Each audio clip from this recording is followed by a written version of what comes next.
Hello students, मैं हूं आप सबका विवेक रंजन, आपका एसएसटी का एजुकेटर। तो मैं आज फिर से मौजूद हूं लाइवस्मिथ के शानदार प्लेटफॉर्म पे, जो कि चाणक्य क्लासेस के द्वारा पावर्ड है। और हम सभी बात कर रहे हैं क्लास 8 हिस्ट्री सेक्शन की। इसमें हम लोगों ने अपना एक नया चैप्टर शुरू किया हुआ था, जिस चैप्टर का नाम है ट्रेड टू टेरिटरी, यानी व्यापार से साम्राज्य तक। ठीक है, तो इस चैप्टर का पहला वीडियो लेक्चर हमने कंप्लीट कर लिया हुआ था। ठीक, आप सभी जानते हैं कि ये आपके क्लास 8 के हिस्ट्री सेक्शन का सेकंड चैप्टर है। ठीक है, और इसमें भी हमने एक सेशन इसका कर लिया हुआ था, जिसमें हमने जो जो बातें करी थी उसको एक बार मैं फटाक से रिकॉल कर देता हूं, फिर हम लोग आगे की बात करेंगे। तो पहले वीडियो लेक्चर में हमने देखा था कि कैसे यूरोपियों के लिए भारत में सी रूट की व्यवस्था हो जाती है और वो समुद्री रास्ते से होते हुए बहुत सारे यूरोपियन कंपनीज अलग अलग देशों से, जैसे एग्जांपल के तौर पे पोर्टुगीज आते हैं, ठीक, डच आते हैं, ब्रिटिश आते हैं, डेनिश आते हैं, फ्रेंच आते हैं, ये सारी कंपनीज इंडिया में आती है व्यापार करने के लिए। और इन सब में सबसे इंपॉर्टेंट बन जाती है कौन सी? ब्रिटिश कंपनी, जिसका नाम है इंग्लिश ईस्ट इंडिया कंपनी। और वो कंपनी, ठीक है, धीरे धीरे करके हमारे अलग अलग मैटर्स के अंदर में इंटरफेरेंस करने लगती है, और उस इंटरफेरेंस के दम पर ये कंपनी जो है धीरे धीरे अलग अलग मुद्दों पे, ठीक है, अलग अलग अफेयर्स में अपना इंटरफेरेंस दिखाते हुए चीजों को कंट्रोल करने की कोशिश करती है। तो इसी के चक्कर में हमने क्या देखा था कि जब हॉकिंस आया तो उसने ट्रेड का परमिशन लिया जहांगीर से। उसके बाद अंग्रेजों ने अपनी ट्रेडिंग सेंटर्स बनानी शुरू करी, जैसे उन्होंने सूरत में अपने सेंटर्स बनाए, बिहार के पटना में भी बनाया। ठीक, आई बात समझ में? उसके बाद मसूलीपट्टनम में, ठीक है, मद्रास में, बॉम्बे में। मैंने पिछले वीडियो लेक्चर में यह भी आप लोगों को कहानी सुनाया था कि कैसे उन्होंने, ठीक है, पोर्टुगीज के द्वारा मुंबई को दहेज में हासिल किया था और वहां भी अपना ट्रेडिंग सेंटर एस्टेब्लिश किया था। ये सारी बातें हम लोग उस चैप्टर में कर चुके थे। यानी कहने का मतलब है कि एज अ ट्रेडर अंग्रेज भारत में अब इस्टेब्लिश हो रहे थे। तो अब आगे की कहानी में हम लोग देखेंगे कि जो सबसे जरूरी पहलू है इस चैप्टर का, कि अंग्रेज कैसे अब बंगाल के अंदर में सेटल होते हैं। क्योंकि अंग्रेजों को यह बात बाबू अच्छे से पता था कि अगर उनको इंडिया के अंदर में अपना कंट्रोल इस्टेब्लिश करना है, अपना डोमिनेशन सेटअप करना है, तो उन्हें बंगाल के तरफ रुख करना पड़ेगा। क्यों? क्योंकि उस समय बंगाल जो था, ठीक है, वो भारत का सबसे बड़ा प्रांत हुआ करता था। और साथ ही साथ उस टाइम पीरियड में जब अंग्रेज यहाँ पे एस्टेब्लिश हो रहे थे, यानी अराउंड 18th सेंचुरी के शुरुआत में, तो आप उस समय देखोगे कि बंगाल औरंगजेब की मृत्यु के बाद, ठीक है, मुर्शिद कुली खान के अंदर में, ठीक है, एक स्वतंत्र रियासत घोषित हो चुका था। और मुर्शिद कुली खान ने, ठीक है, मुर्शिदाबाद को अपनी राजधानी बना करके बंगाल का सारा सेटअप अपने हाथों में ले लिया हुआ था।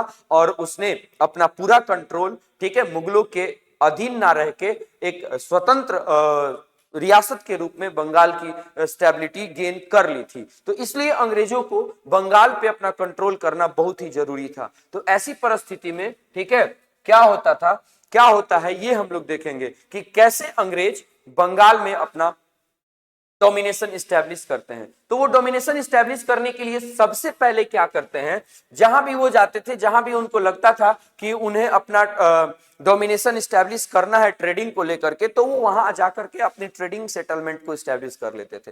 तो इसी दरमियान उन्होंने क्या किया, अपनी पहली फैक्ट्री इस्टेब्लिश की। कहां? बंगाल में। और बंगाल में कहां पे? हुगली नदी के किनारे। हुगली नदी के किनारे 1681 में इन्होंने बंगाल के अंदर में फर्स्ट फैक्ट्री इस्टेब्लिश की। कहां पे बाबू? बंगाल में। क्योंकि अब उनको बंगाल पे अपना कंट्रोल इस्टेब्लिश करना था।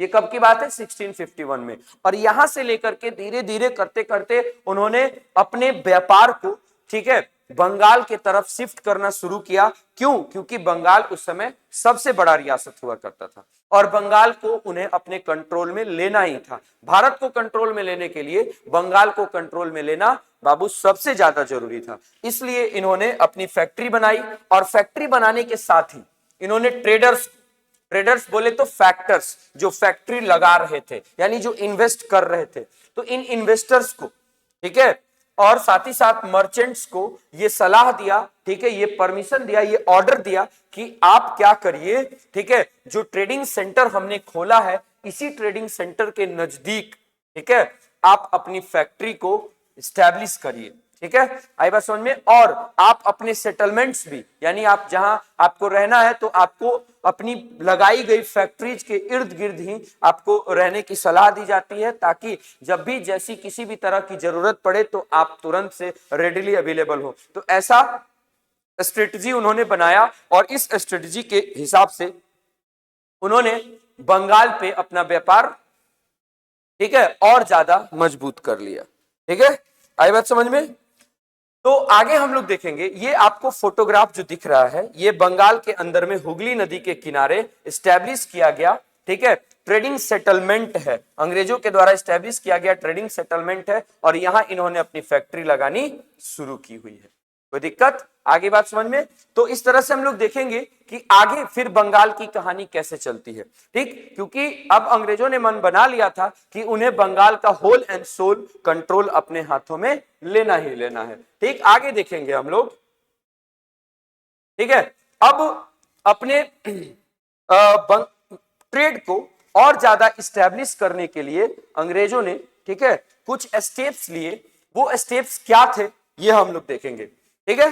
तो यही टॉपिक बना है, steps of political domination by East India Company, और बेसिकली ये बंगाल की बात आपको बताई जा रही है, यानी बंगाल में पॉलिटिकल डोमिनेशन स्टैब्लिश करने के लिए इन लोगों ने, ठीक है, क्या क्या हथकंडे अपनाए, क्या क्या सिस्टम्स अपनाया, ये हमें देखना है, ठीक। तो सबसे पहले क्या होता था कि कोई भी, आप पहले भी मैंने आपको पहले वीडियो लेक्चर में ये बात बताई थी कि जब भी कभी कोई विदेशी कंपनी कहीं एक जगह पे अपना सेटलमेंट स्टैब्लिश करती थी तो वहां पे वो किला बना दिया करते थे। क्यों?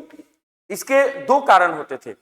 एक तो कि जो दूसरी विदेशी कंपनीज हैं उनसे इन किलों की, इन फैक्ट्रीज की, इन ट्रेडिंग सेंटर्स की रक्षा की जा सके, कि वो उस पे अटैक करके उन फैक्ट्रीज को ना लूटे।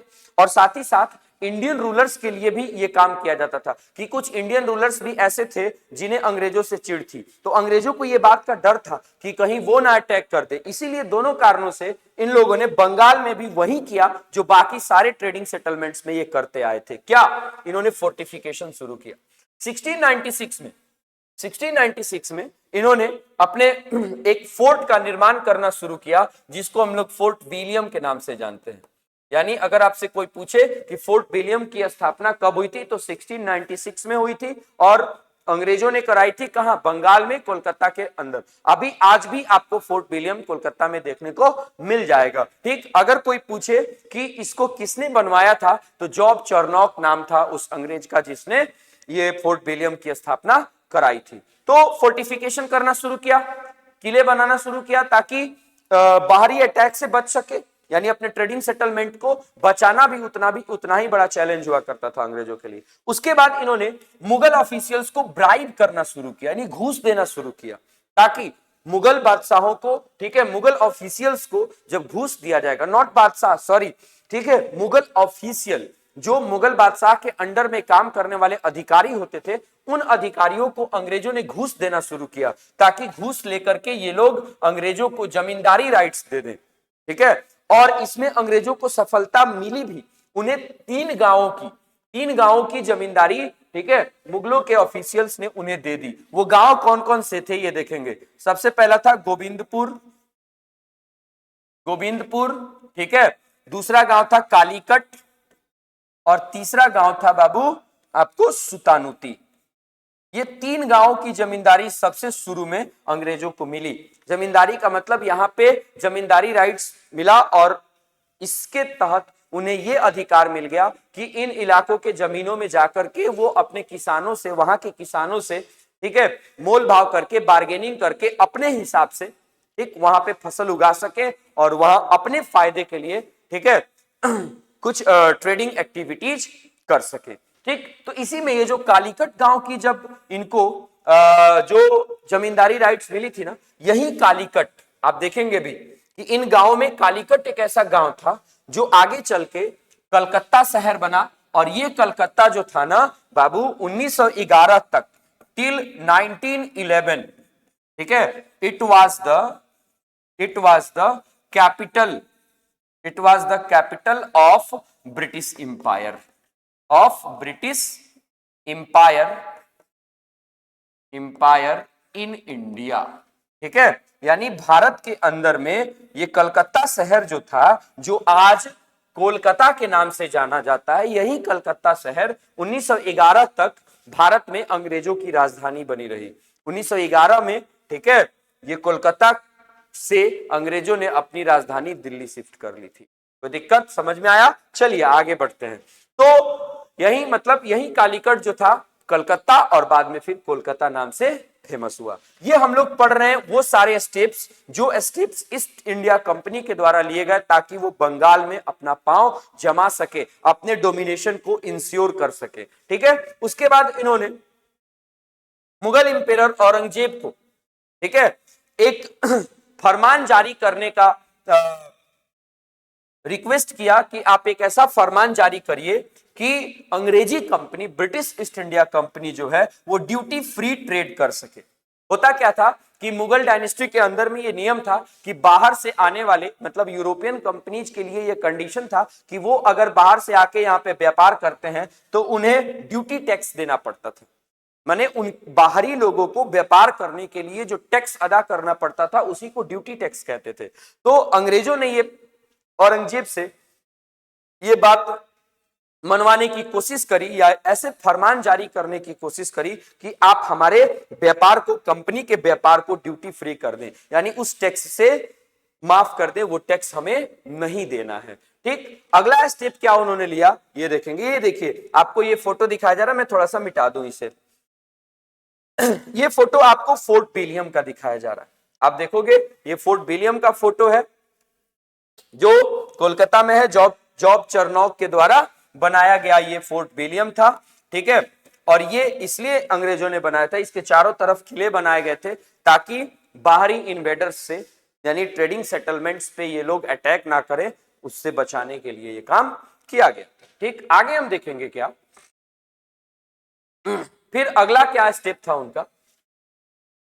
अब देखेंगे कि इसी दरमियान होता क्या है कि उस समय बंगाल का नवाब हुआ करता था कौन? मुर्शिद कुली खान।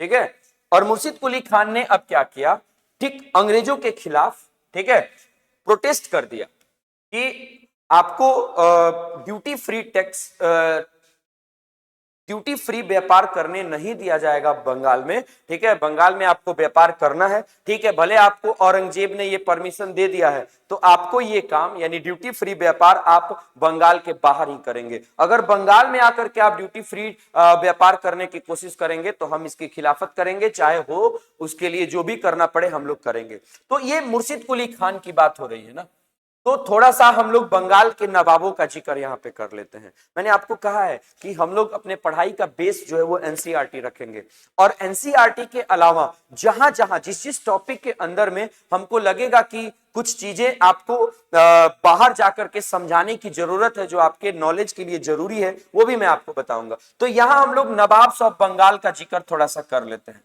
नवाब्स ऑफ बंगाल, देखिए हुआ क्या, मैंने आप लोगों को पिछले सेशन में एक बात बताई थी। वो बात क्या थी कि जब औरंगजेब का डेथ हुआ तो औरंगजेब के डेथ के बाद हमने भारत में क्या क्राइटेरिया देखा कि छोटी छोटी रियासतों में कुछ ऐसे इंडिपेंडेंट रूलर्स थे जिन्होंने मुगल डायनेस्टी से बाहर निकल करके अपनी सत्ता स्थापित करनी शुरू कर दी थी, यानी अपना इंडिपेंडेंट रियासत बनाना शुरू कर दिया था। उसी में था एक बंगाल। ठीक, तो बंगाल में सबसे पहले 1717 में मुर्शिद कुली खान जो था, इसने औरंगजेब से बाहर निकल के, औरंगजेब की अधीनता से बाहर निकल के इसने, ठीक है, मुर्शिदाबाद की स्थापना करी। मुर्शिदाबाद शहर था। ठीक है, और इसी शहर को बंगाल की राजधानी इसने घोषित करी और बंगाल को इंडिपेंडेंट घोषित कर दिया। किससे? मुगल डायनेस्टी से। यानी अब जो था बंगाल औरंगजेब के जाने के बाद एक फ्री रियासत था, एक फ्री इंपायर हुआ करता था, जिसका नवाब सबसे पहला कौन बना? मुर्शिद कुली खान 1717 में। 1717 से लेके 1727 तक, ठीक है। मुर्शिद कुली खान जो था वो बंगाल का नवाब बना रहा और उसने हर वो कोशिशें की जिससे वो अंग्रेजों पे कंट्रोल कर सकता था, ताकि वो अपना पॉलिटिकल डोमिनेशन बनाने का जो सपना लेके बंगाल में आए थे उस सपने को पूरा ना कर सके।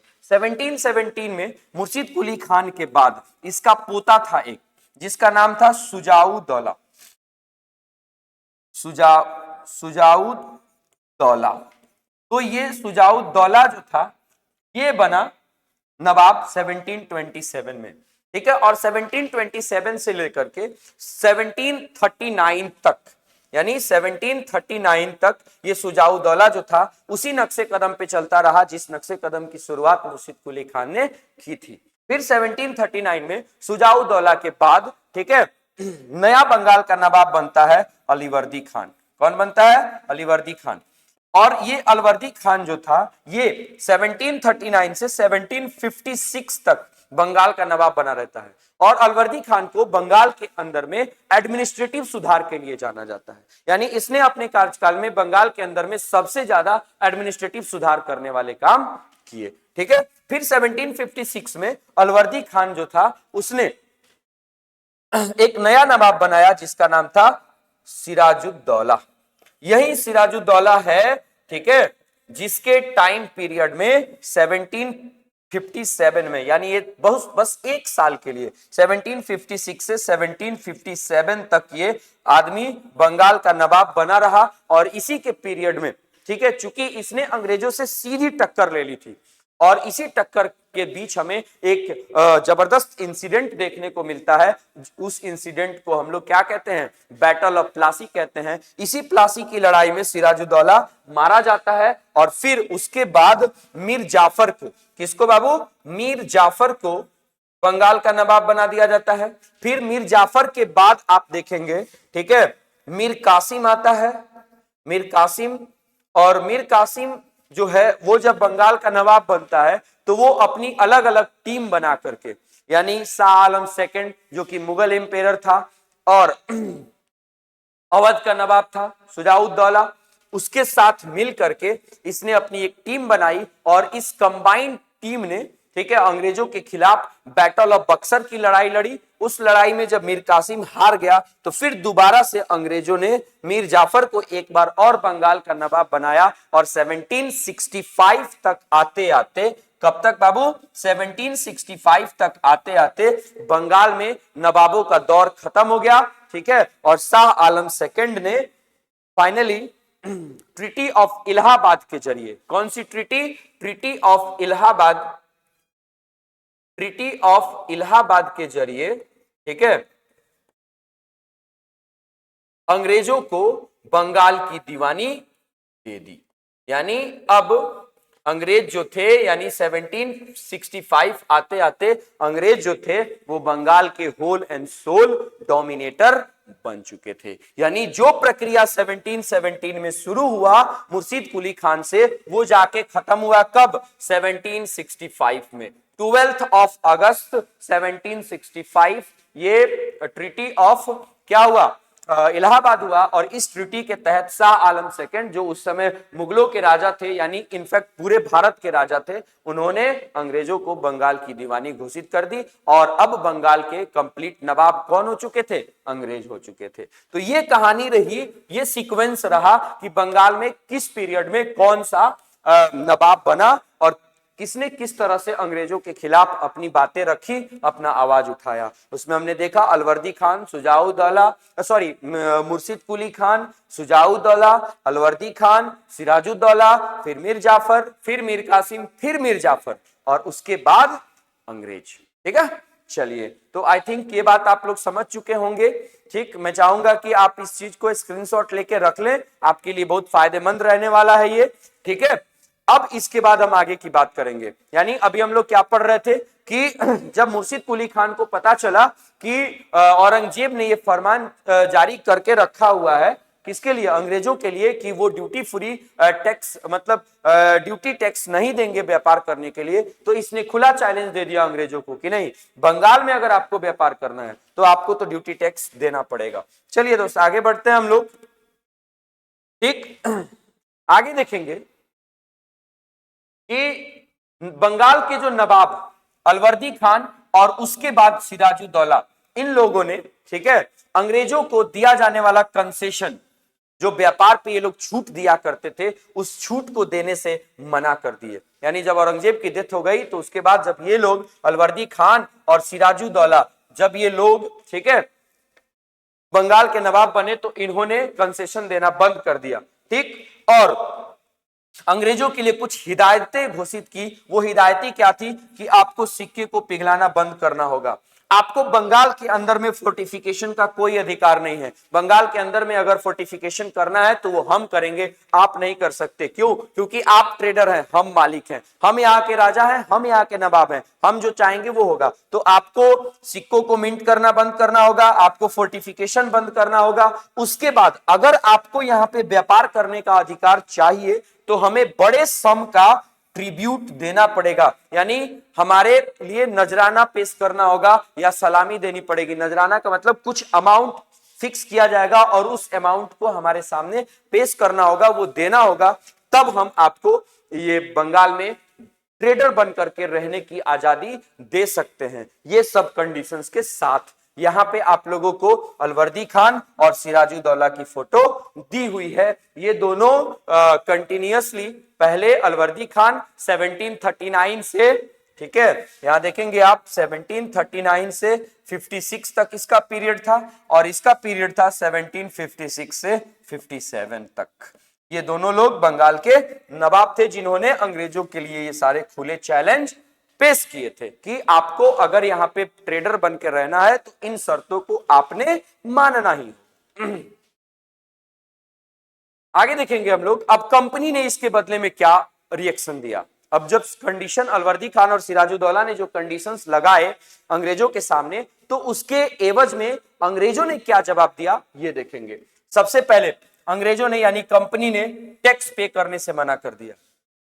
ठीक है, यानी अब हम क्या देख रहे हैं कि एक आपसी रंजिश बनती जा रही है, किसके किसके बीच? कंपनी और बंगाल के नवाबों के बीच। और यही रंजिश, यही कॉन्फ्लिक्ट धीरे धीरे करके बाबू एक बहुत बड़े बैटल का रूप ले लेता है, जिसको हम लोग बैटल ऑफ प्लासी के नाम से जानते हैं। ठीक है, तो यही अब उन्होंने कंडीशन लगाया कि भैया आपने टैक्स देना होगा, आपने ट्रिब्यूट देना होगा, आपने फोर्टिफिकेशन बंद करनी होगी, आपको सिक्के मिंट करना बंद करना होगा, तभी हम आपको व्यापार करने का अधिकार दे सकते हैं। अब बदले में अंग्रेजों ने क्या कहा? रुको जरा, सब्र करो, इधर देखो, क्या कि हम टैक्स नहीं देंगे, आपने जो उखाड़ना है उखाड़, देखते।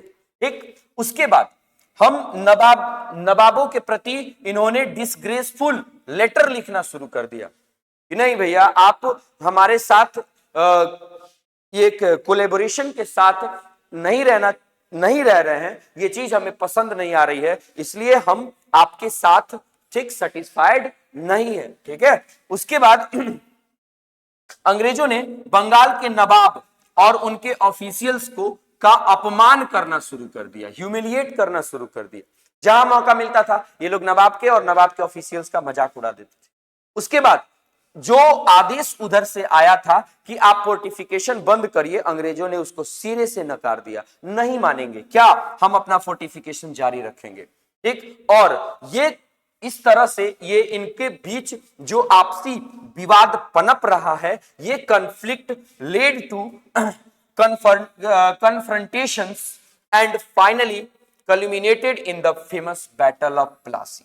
मैंने अभी अभी बोला ना कि ये जो रंजिश बनी, ये रंजिश धीरे धीरे बढ़ी और ये बढ़ती हुई कॉन्फ्लिक्ट, ये बढ़ता हुआ विवाद जो था वो एक बहुत बड़े बैटल का रूप ले लिया। वो बैटल कौन सा था? Battle of Plassey. यानी अब हम अभी तक यहां तक क्या देखे कि अंग्रेजी कंपनी जो कि ईस्ट इंडिया कंपनी थी, उसके और बंगाल के नवाबों के बीच ये कॉन्फ्लिक्ट पनपता जा रहा है। ठीक, इनके बीच विचारों का ना मिलना बहुत बड़ा कारण बनते जा रहा है और यानी ये एक बड़े लड़ाई के तरफ आगे बढ़ रहे हैं। वो लड़ाई कौन बनी? Battle of Plassey. देखेंगे आगे देखेंगे war against the Bengal ruler, यानी अंग्रेजों का, ठीक है, यानी अंग्रेजों का एक जबरदस्त लड़ाई किसके खिलाफ? बंगाल के रूलर के खिलाफ, जिसका नाम था द बैटल ऑफ प्लासी।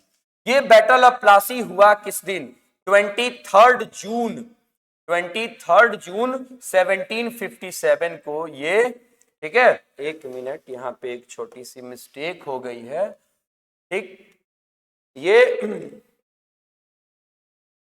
23 जून 1757 को ये लड़ाई शुरू हुई थी।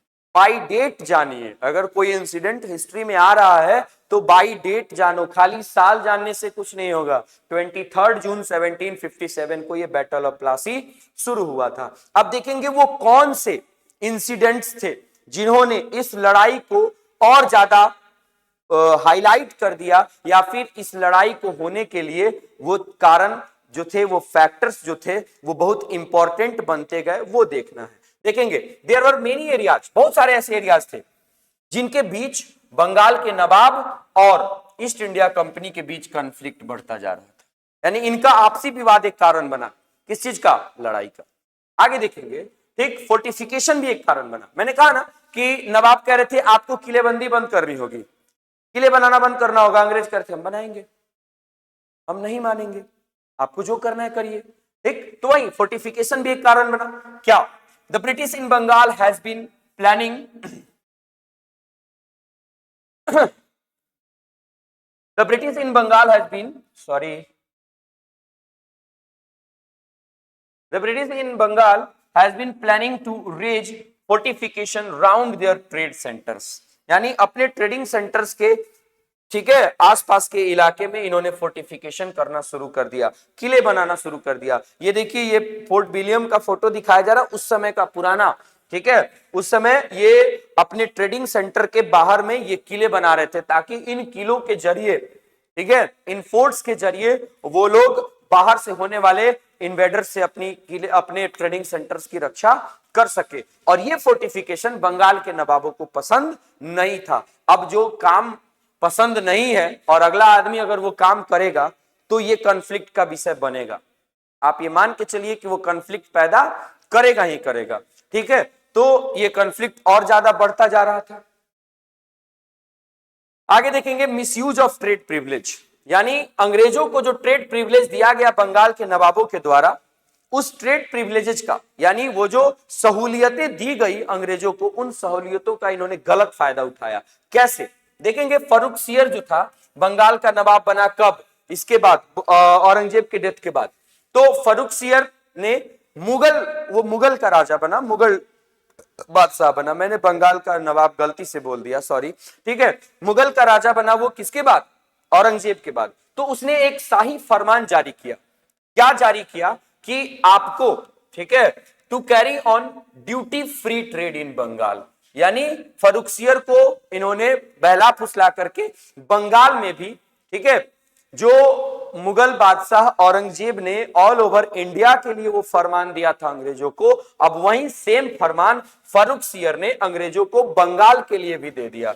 ना ही केवल बंगाल बल्कि बिहार और उड़ीसा में भी, बंगाल, बिहार और उड़ीसा, ठीक है, इन तीनों इलाकों में अंग्रेजों को ड्यूटी फ्री ट्रेड का अधिकार मिल गया, ठीक। और इसके बदले में फर्रुखसियर ने क्या कहा कि आपको 3000 रुपए सलीना के रूप में किसे देने होंगे? मुझे देने होंगे। यानी फर्रुखसियर ने 3000 रुपया सलीना के बदले में उनको बंगाल, बिहार और उड़ीसा में फ्री ट्रेड करने का अधिकार दे दिया, ठीक। लेकिन ठीक है, मुगल डायनेस्टी के राजा ये अधिकार दे रहे हैं, क्या बंगाल उनके अधीन है? नहीं।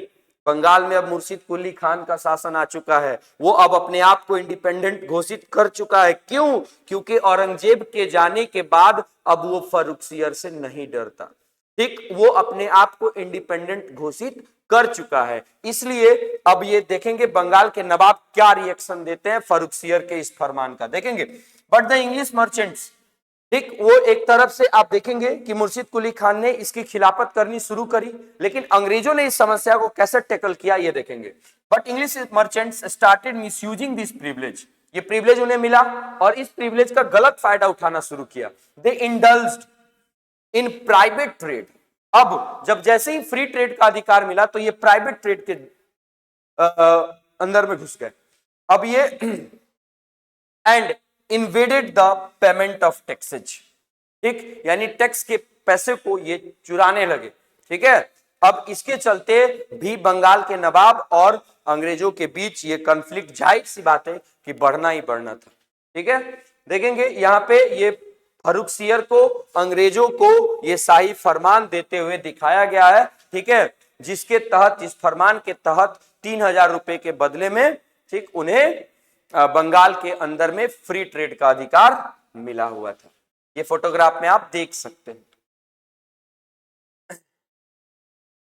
अब देखेंगे इंस्टिगेटिंग द हिंदू सब्जेक्ट्स। ठीक है, इन्होंने हिंदू सब्जेक्ट्स को भड़काना शुरू कर दिया। ठीक है, क्या? Moreover the British started instigating the Hindu subjects of the Nawab. ठीक, they granted refuge to a rich Hindu businessman Kishan Das who had earned the Nawab right. ठीक है, यानी उन्होंने किशन दास को, अंग्रेजों ने किशन दास को क्या करना शुरू कर दिया? शरण देना शुरू कर दिया। किशन दास को शरण दे दिया, और ये किशन दास जो था वो नवाब का दोषी आदमी था। तो नवाब जिसको दोषी मानता है, ठीक है, अब जैसे मान लीजिए कि अगर आपका कोई दुश्मन है और उस दुश्मन को कोई आपका दूसरा दुश्मन शरण देने लगे, तो क्या आप उस दूसरे और तीसरे दुश्मन को माफ करोगे? बिल्कुल नहीं करोगे। तो वही कहानी हुआ, नवाब का ये दुश्मन था किशन दास, नवाब को चीट करके भागा था, और इस चीटर को अंग्रेजों ने शरण दे दिया। अब ये बात नवाबों को बुरा लग गया, कॉन्फ्लिक्ट और तेज हो गया, कॉन्फ्लिक्ट का जो रफ्तार था वो और बढ़ गया। ठीक है, आगे देखेंगे capture and loss of Calcutta. ठीक, all the above reasons were sufficient to enrage the Nawab who attacked and captured Calcutta and humiliated the British। अब इतनी सारी घटनाएं जब हुई तो नवाब का गुस्सा जो था वो लगातार बढ़ते जा रहा था, और अब तक ये पीरियड जो था, ठीक है, ये पीरियड आ चुका था 1756। कब का पीरियड आ चुका था? 1756 का पीरियड आ चुका था। और इस समय बंगाल का नवाब कौन था? सिराजुद्दौला था। तो सिराजुद्दौला ने क्या किया? 20 जून 1756 को इसने कासिम बाजार पे अटैक कर दिया। कासिम बाजार जो था, ठीक है, सॉरी,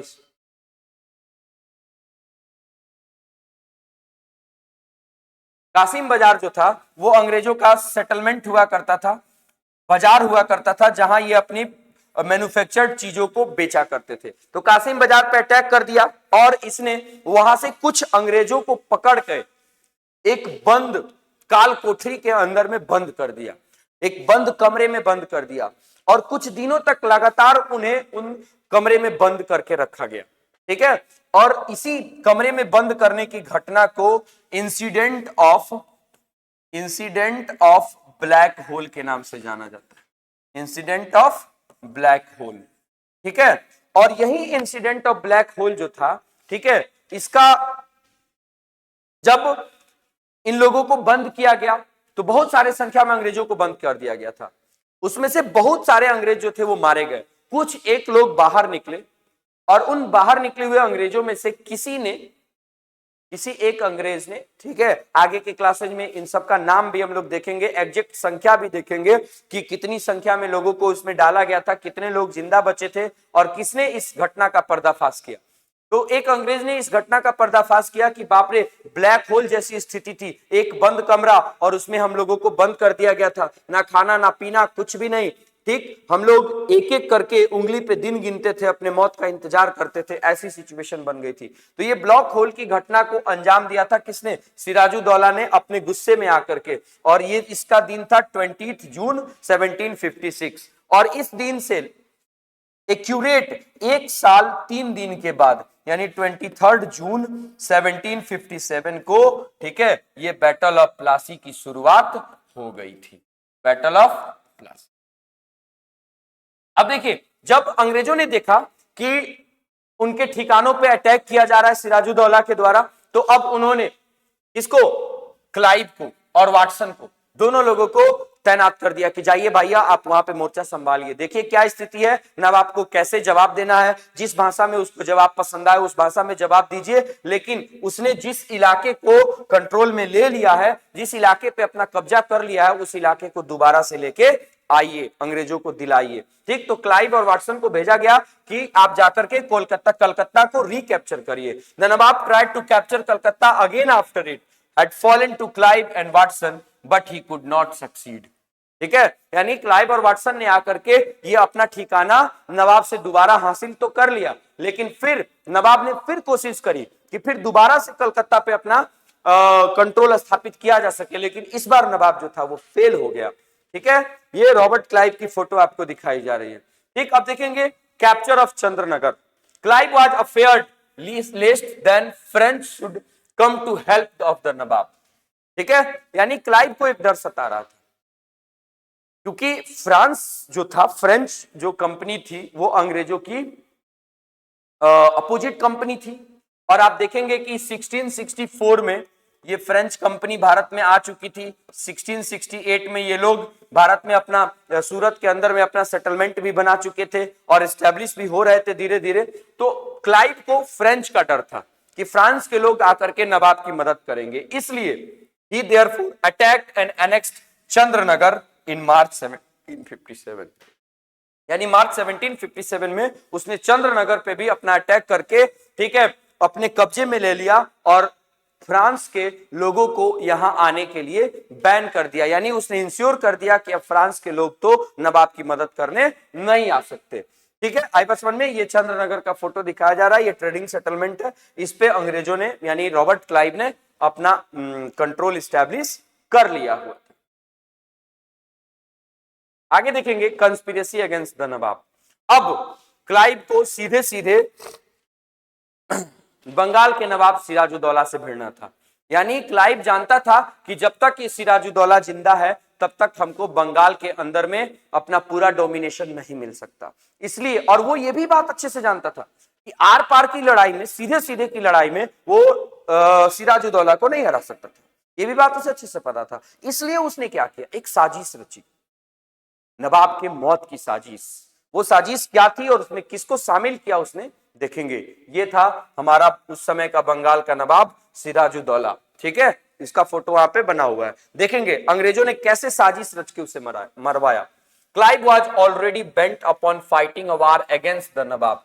ठीक, ही देयरफॉर, वो उसको पता था कि सीधे सीधे की लड़ाई में मैं नवाब से नहीं जीत सकता, इसलिए उसने अपनी लड़ाई में मीर जाफर को शामिल किया, अपनी कॉन्स्पिरेसी में मीर जाफर को शामिल किया। And Mir Jafar was the senapati of Sirajuddaulah, यानी वो उसका आर्मी चीफ था। ठीक है, I+1 में कमांडर इन चीफ जिसको कहते हैं, सिराजुद्दौला का कमांडर था। एंड अ हिंदू बैंकर अमीन चंद, इन दोनों लोगों को क्लाइव ने अपने गुट में शामिल कर लिया, अपनी कॉन्स्पिरेसी में शामिल कर लिया, by giving the letter of a false promise of 30 lakh rupees. ठीक है, यानी उसने कहा अमीन चांद को कि आप हमारी साथ दो, हम आपको क्या करेंगे, 30 लाख रुपए दे देंगे इसके बदले में, अगर आप हमारी मदद करते हो इस कॉन्स्पिरेसी में तो। ठीक है, आगे देखेंगे हम लोग अब बैटल ऑफ प्लासी का इमीडिएट कॉज। ठीक, देखेंगे when the conspiracy was fully hatched, Clive charged Sirajuddaulah of violating the treaty of 9 January 1757 by entering into a conspiracy with the French and the Dutch। ठीक है, यानी अब क्लाइव जो था उसने, अब जब उसको पता चल चुका था कि हमने अपनी साजिश रच दी है और हमारी साजिश जो है वो काम करेगी, अब सिराजुद्दौला को हराना आसान है, तो इसलिए ठीक है उसने 9 जनवरी 1757 को की गई संधि को उसने तोड़ दिया। ठीक, उसके बाद तोड़ने का इल्जाम लगा दिया, तोड़ने का इल्जाम लगाया किस पे, नवाब पे, कि सिराजुद्दौला जो है वो फ्रेंच और डच से मिला हुआ है और हमारे द्वारा हमारे साथ की गई संधि के नियमों को तोड़ रहा है। नवाब ने अपने ऊपर लगाए गए आरोप को सिरे से नकार दिया। नेवरदलेस क्लाइव मार्च अगेंस्ट हिम, फिर भी रॉबर्ट क्लाइव जो था वो बात नहीं माना, वो लगातार आरोप लगाता रहा और उसी आरोप के एवज में उसने नवाब के खिलाफ अपनी लड़ाई छेड़ दी। The battle of Plassey was decisive battle and had far-reaching consequences। ठीक, इस तरह से लड़ाई हुई और उस लड़ाई में, ठीक है, हमने क्या देखा कि मीर जाफर ने गद्दारी करते हुए सिराजुद्दौला को पीछे से मरवा दिया और सिराजुद्दौला के मरने के बाद, ठीक है, क्लाइव ने बंगाल का नया नवाब मीर जाफर को बना दिया, जो कि एक पपेट नवाब था। तो अब यहां तक हम क्या देख रहे हैं कि बैटल ऑफ प्लासी जैसी घटना हो रही है, और इस घटना में वो कमांडर जो सेनापति था सिराजुद्दौला का, मीर जाफर, उसको शामिल करके अंग्रेज ये लड़ाई जीतने में सक्सेस हो जाते हैं। और चूंकि अब मीर जाफर को उन्होंने बनाया है, तो अब जब वो नवाब बना मीर जाफर, तो अब उससे वो अपनी मर्जी के सारे काम इजीली करवा सकते थे। यानी अब बंगाल जो था एक ऐसे नवाब के अंडर में आ चुका था जो अंग्रेजों का पपेट था, अंग्रेजों का कठपुतली था, अंग्रेजों के इशारे पे चलने वाला था। तो अब कैसे, यानी यहां से हम क्या देख रहे हैं कि बंगाल का ट्रांजिशन हो रहा है, बंगाल का जो सिचुएशन था उसका टर्निंग हो रहा है, बदलाव हो रहा है। एक नए दौर में बंगाल जा रहा था, जहां मतलब अपने ऊपर आंख दिखाने वाले अंग्रेजों को कड़ी जवाब देने वाले सिराजुद्दौला थे, उनसे बंगाल छीन के एक पपेट के हाथ में जा रहा था। ऐसी परिस्थिति में अंग्रेजों ने किस तरह के चेंजेस वहां पे लाए, कैसे बंगाल के एडमिनिस्ट्रेशन में उन्होंने नए बदलाव लाने की कोशिश की ताकि वो उनका डोमिनेशन और ज्यादा इंश्योर हो सके, इन सब चीजों को हम लोग अगले वीडियो लेक्चर में देखेंगे। ठीक है, तब तक आप अपना ध्यान रखिए, पढ़ाई करिए, मजे से पढ़ाई करिए, ठीक, खूब अच्छे से पढ़िए। थैंक यू वेरी मच, मिलते हैं।